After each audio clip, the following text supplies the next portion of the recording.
परमात्मा कहते हैं शब्द महल में सिद्ध 24 हंस बिछोड़े बिस्वे 20।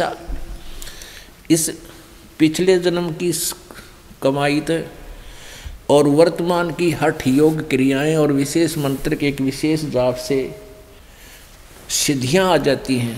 परमात्मा कबीर जी कहते हैं ये तो एक सिद्धि हमारी भक्ति से, हमारा जो मंत्र है इस मंत्र से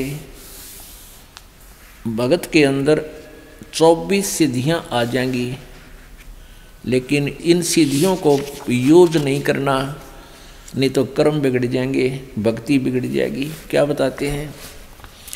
शब्द महल में सिद्ध 24 हंस बिछोड़े बिस्वे 20। एक सिद्धि सुरदेव मिलावे, एक सिद्धि तन मन वृत्ति बतावे, एक सिद्धि हो पवन स्वरूपी, एक सिद्धि हो वे अनुरूपी। एक सिद्धि निस्वा सर जागे, एक सिद्धि सेवक हो आगे। एक सिद्धि सुरगापुर जावे, एक सिद्धि जो सब गट छावे, एक सिद्धि सब सागर पीवे, एक सिद्धि जो बहु जुग जीवे। एक सिद्धि जो उड़े आकाशा, एक सिद्धि परलोक के वासा। एक सिद्धि कष्ट तन जारा, एक सिद्धि तन हंस नियारा। एक सिद्धि जल डूब न जाई, एक सिद्धि जल पैर न लाई। एक सिद्धि बहु चोले धारे, एक सिद्धि नी तत्व विचारे। एक सिद्धि पांचों तत् नीरम, एक सिद्धि जो बजर शरीरम। एक सिद्धि पीवे नहीं खाई, एक सिद्धि जो गुप्त छिपाई। एक सिद्धि जो बरबंड चलावे, एक सिद्धि सब नाद मिलावे। एता खेल खिलियारी खेले, सो हम हंसा प्रगट वेले। 24 को ना दिल चावे, सो हंसा शब्द अतीत कहावे। प्रासिद्धि पूर्ण पटरानी, सतलोक की कहूँ निशानी। सतलोक सुख सागर पाया, सतगुरु भेद कबीर लखाया। परमहंस देखो परवाना, जन कहता दास गरीब दीवाना। अब परमात्मा की महिमा सुनाते हुए गरीबदास जी ने कहा कि परमेश्वर कबीर जी के इस मंत्र में, जाप में, साधना में ये 24 सिद्धियां आ जाएंगी। और इन 24 को ना मन चावे, सो हंसा शब्द अतीत कहावे। उसके ऊपर भक्ति की कमाई उसकी सुरक्षित रहेगी, जो इन 24 सिद्धियों को भी नहीं चाहेगा। कौन कौन सी सिद्धि अभी आपको गिनवाई हैं? शब्द महल में सिद्धि 24, अंश बिछोड़े बिस्वे 20। अभी तक आप जी ने 8 सिद्धि सुनी है। ये भगवान शंकर के पास निधि हैं, सिद्धि हैं। इन्हीं में से एक आधी सिद्धि जो तप साधना करते हैं इन पुजारियों को दे देते हैं। उस एक अर्धी की गांठ पर ये पंसारी बन जाते हैं। अब परमात्मा कहते हैं हमारे इस मंत्र में 24 सिद्धियां आ जाएंगी, जो इन ब्रह्मा विष्णु महेश के पास भी नहीं है, और ये तुम्हारी दुश्मन हो जाएंगी यदि तुमने इनका प्रयोग करना शुरू कर दिया। इनका नहीं प्रयोग करना, ये तो बाई प्रोडक्ट है आपका, भक्ति का बाई प्रोडक्ट है सिद्धि। हमने भक्ति चाहिए।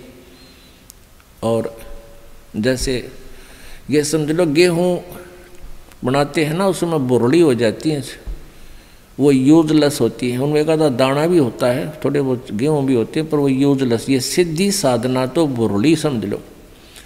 हमने अपनी कणक सुरक्षित रखनी है, सत भक्ति सुरक्षित रखनी है, इसका सिद्धियों से कोई लेना देना नहीं रखना। कौन कौन सी सिद्धियां बताते हैं? एक सिद्धि सुरदेव मिलावे, एक सिद्धि मन वृत्ति बतावे। ये सिद्धियां होती हैं जो आपके मन में क्या सोच रखा है आपने, वो बता देगा सामने वाला। उसके एक वो मन की वृत्ति बताने वाली सिद्धि जिसने अपनी कंप्लीट कर रखी है, साध रखी है। एक बार हमारे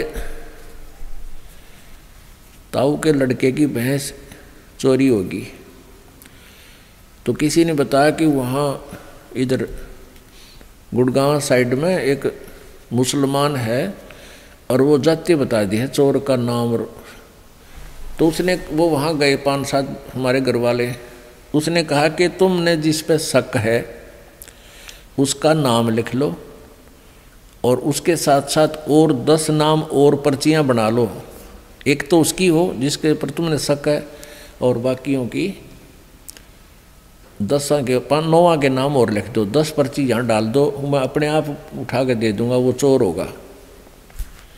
अब उन घरवालों को किसी एक पर शक था, उसका नाम लिख दिया। सब के जितने सेव वहाँ गए थे सबके मन में यूँ था कि यूँ पक्का चोर है, और वो पर्ची डाली, उसने वह पर्ची उठा के दे दी। वह मन की वृत्ति जाने था कि किसके बारे में सोच रहे हैं ये चोर। सब खुश हो गए, वाह भाई वाह, बड़ी बात है, तो कति सच्ची बात होगी भाई, देखा ना हम भी सोच रहे थे, इसने वह बता दी। वो आके पुलिस ने कहा था भाई अपना नाम बता दो, किस पे शक है, उन्होंने बता दिया यूँ चोर है। पुलिस ने उसको पूछताछ की, धमकाया खुरकाया, पुलिस ने कहा भाई यूँ चोर नहीं है। फिर उन्होंने किसी और पर शक कर लिया कि शायद वो है भाई पक्की बात, वो उस दिन उड़क वहाँ खड़ा था, ऐसे रात में वहाँ खड़ा था, उसने देखा था। तो वो फिर किसी दूसरे और के पास गए, एक ऐसा ही बकवाद करनिया, तो उसने भी यही कहा। ऐसे ही उन्होंने उसका नाम लिख दिया, जिस पे शक था 9 और लिख कर डाल दिए। उसने वह पर्ची निकाल दी जिस पर उन हमारे घर वालों में शक था, वो नाम निकाल के दे दिया कि यूँ चोर है। अब फिर उन्होंने फिर आगे पुलिस को बताया कि यूँ पक्का चोर है भाई, तुम कित पूछ का एक ऐसे ऐसे वहाँ। तो पुलिस वाले बोले ये बात नहीं जचती। उससे भी पुलिस ने पूछा था अच्छी की, लेकिन वो भी चोर नहीं था, वो बहस नहीं पाई। और वो जाते बताते जो मन में सोचते ये बकवादे हैं, किसी ने सच्ची भी हो जाती है उनकी, तो 20 जगह गुण गा दे, हमारी तो सच्ची बता दी थी उसने।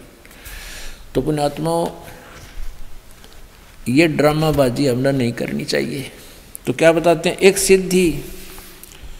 एक सिद्धि निस्वासर जागे, एक सिद्धि सेवक हो आगे। मेरे मामा जी का गांव है खेड़ी दमकन सोनीपत में, और वहाँ एक गीसा पंथ का एक गीसा साहिब जिसको परमात्मा मिले थे, उसी का एक गीसा दास संत का ही शिष्य नेकी राम जी था। उसने गीसा साहिब जी की वचनों को आधार ना मानकर संसारिक जो आम लोकवेद के आधार से हठ योग करना शुरू कर दिया। उस हठ योग से उसमें सिद्धि आ गई, नींद ना हो, उसने दिन रात जागता रहता था। तो वहाँ एक आश्रम बना हुआ है, उस आश्रम की स्थापना होने का कारण जब हमने पूछा तो बताया वहाँ के व्यक्तियों ने कि नेकी राम जी यहाँ एक बनी सी थी, वन था छोटा सा, उसमें बैठ गया आके और ज्ञान प्रचार करे और दिन रात जाग गए। तो वहाँ एक दो सेवक रहने लगे, उन्होंने कहा यो महात्मा जी ना दिन में सोता ना रात में। तो लोगों ने छुप कर देखा कई दिन तक, भाई सचमुच ना दिन में सोता ना रात में सोता, ये तो महाराजा पड़ा है। उसका उड़े एक आश्रम बना दिया, मंदिर बना दिया, उसकी पूजा शुरू करने लगे हैं, और आज कुछ भी कोई ना उसका पल्ले। तो इस प्रकार हम भ्रमित हो जाते हैं। एक सिद्धि निस्वासर जागे, एक सिद्धि सेवक हो आगे। जैसे आपको हम कई बार सुनाते हैं कथाएं, उदाहरण देते हैं कि ये मन जो है ये एक भूत समझो, और इसको यदि भक्ति पर लाए रखा तो ये ठीक से, अगर इसको भक्ति पर नहीं लगा तो बकवाद सूझता है, कोई भूतपना, कोई गलत काम करवाता है, पाप की तरफ दौड़ता है, हमारे जान का खतरा बनता है। तो इसके लिए इसको कैसे कंट्रोल करना चाहिए, इस मन को, इसको परमात्मा के नाम पर लगाए रखना चाहिए। तो इसका उदाहरण देते हैं हम कई बार। तो आपको ये कथा सुनाते हैं। एक साधु था और उसने एक सिद्धि कर ली। उस सिद्धि से क्या होता है कि किसी पितर को या किसी प्रेत को कंट्रोल कर लेते हैं। तो उसकी साधना के कारण ईश्वरीय शक्ति से वो जो सिद्ध किया हुआ जो होता है वो सेवक रूप में प्रकट हो जाता है, वो केवल उसी को दिखाई देता है। ये सिद्धि उसकी साधना से ऐसा हो जाता है। एक संत के पास, एक तपस्वी के पास ऐसी सिद्धि थी, लेकिन उसमें एक अवगुण था कि उसको अगर काम ना बताया गया, वो सेवक प्रकट हो जाता था तो सिद्धि से, तो नहीं तो वो फिर उसको हानि कर देता। एक से संत ने वो सिद्धि आती थी, उसने अपने चेले से भी वह सिद्धि करवा दी, लेकिन उस गुरु ने कहा चेले से, शिष्य कि भाई मेरी अब्सेंस में, मेरी अनुपस्थिति में इस सिद्धि का तू प्रयोग मत करना। अब कुछ दिन के बाद गुरुजी चले गए सैर सपट्टे को कहीं दूसरे जगह पर। पीछे से चेले ने सोचा जो सिद्धि मैंने की है इसको परीक्षण तो करके देखूं। उसने वो सिद्धि प्रयोग कर दी। सामने एक जंद खड़ा हो गया, एक प्रेत सेवक बनकर, कहने लगा महाराज बात सुन ले, यदि मुझे काम बता और काम नहीं बताओगा तो तेरी गर्दन दाबूंगा, मैं तुझे मारूंगा। तो चेले ने सोचा भाई काम बता दिया, बर्तन साफ कर दिया, बर्तन साफ कर दिया मिनटा में। आटा मांग लिया 10 मिनट में आ लिया। 2-4 काम बताए वो मिनटा में कर दे। उन्हें सोची अच्छा मेरा भाई, और काम ना बताऊंगा तो भी मेरी गर्दन दबाओगा, मारेगा। उसने गुरुजी को याद किया, एक मर गया मैं तो आज गुरुजी गलती होगी। इतने वो गुरुजी आ गए। वो गुरुजी कहने लगे अरे क्या हो गया गुरुजी, यो मन मारेगा, ऐसे ऐसे खड़ा है, यो देख यूँ खड़ा, और काम बताऊँ हूँ जब कर देता है मिनटों में। तो गुरुजी ने कहा मैंने तेरे से मना किया था बेटा, मेरी एब्सेंस में प्रयोग ना करना, पर एक काम करी। इसने कह दे कि बांस ले आ, बहुत लंबा बांस ले आ। वो बांस ले आया। गुरुजी बोले इसको कह दे कि इसमें ज़मीन में गाड़ ले, खड़ा कर दे। उन्होंने ज़मीन में गाड़ दिया। तो गुरुजी बोले इसको कह दे कि इस बांस पर चढ़े जा, उतरे जा, काम होगा जब मैं तेने बुला लूँगा ना, तू अपना यूँ काम लगा रहे। तो ऐसे ही इस मन को कंट्रोल करने की विधि बताई परमात्मा ने। संसारी काम करे इतने तो काम में लगे। फिर इस राम नाम के बांस पर चढ़ाएं जा, उतारें जा इस मन रूपी भूत को। इसमें ठाली ना छोड़े ना, यू हानि कर देगा। ये मन जब भी भक्ति से दूर हो गया, इस राम नाम के बांस तो उतर गया, उसी समय देख लेना आपको लेकर डूब जाएगा, उसी स्थान पर जा छोड़ेगा जहाँ से शुरू हुए थे। तो ये बता रखा कि एक सिद्धि निस्वासर जागे, दिन रात जागे, एक सिद्धि सेवक हो आगे, एक सिद्धि स्वर्गापुर धावे, एक सिद्धि जो सब गठ छावे, एक सिद्धि सब सागर पीवे, एक सिद्धि जो बहुजुग जीवे। एक सिद्धि जो सब सागर पीवे, एक अगस्त नाम के ऋषि जी थे, उन्होंने सारे जीवन में एक सिद्धि प्राप्त कर ली, सारे सागर पीण की।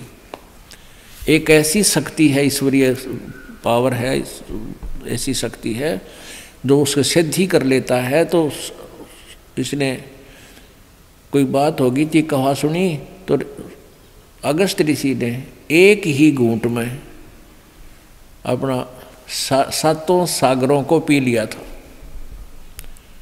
अपने आत्माओं, ये जो शक्ति है भगवान की, वो ऐसी ही अटपटी होती है। आम आदमी इस बात को नहीं समझ सकता, ये तो वही समझ सकते हैं जो परमात्मा से परिचित हैं। उसने एक घूंट में 7 सागर पी लिए, इतना सिद्धि उसको प्राप्त हो गई थी, लेकिन मोक्ष नहीं। फिर प्रार्थना करने पर कहते हैं वापस उसने कुरला कर दिया, सारे 7 सागर फिर परिपूर्ण हो गए। ये ऐसा हो जाता है क्योंकि ये पूरी ब्रह्मांड सारे बीज रूप में ही थे और परमात्मा के पास सुरक्षित थे। परमात्मा के ही देन थी, परमात्मा ने इनको बनाया था। ऐसा हो सकता है, लेकिन कहने का भाव यह कि ऐसी सिद्धि 7 समुद्रों को पी लेना और फिर भी मोक्ष नहीं, ये सिद्धियां होती हैं। एक सिद्धि कष्ट तन जारा, एक सिद्धि तन हंस न्यारा, एक सिद्धि जल डूब न जाई, एक सिद्धि जल पैर न लाई। एक सिसाना गांव है सोनीपत जिले में, सिसाना। और सिसाना गांव में एक ईसाईपंथी से संबंधित था एक व्यक्ति, साधक, नेकीराम परंपरा से। तो वही हठ योग करके उसने सिद्धि प्राप्त कर ली। क्या सिद्धि थी उसके पास? वहाँ के गीताबी की बात है हमारे सामने की। कहते हैं इस महाराज जी ये तालाब में का निकल जाता है, कीचड़ में का निकल जाता है, इसके पैर के पानी ना लगता, इसके पैर का जल गीला नहीं करता इसको। और कई बार लोगों ने देखा, व्यक्तियों ने, फिर वो महाराज बना लिया और सिसाने में उसका चमटा गाड़ दिया, इतना बड़ा आश्रम बना रखा और नाम लिख दिया नारायण महाराज। वो नारायण नारायण क्या करता, उसका नाम मैं नारायण रख दिया, उसका वैसे वास्तविक नाम कुछ और है। तो इस तरह के ड्रामाबाजियों से हम भगवान से दूर होकर के इन सिद्धि युक्त व्यक्तियों पर आश्रित हो गए, जो वो भी जन्म बर्बाद कर गए और अनुयायी भी बर्बाद हो गए।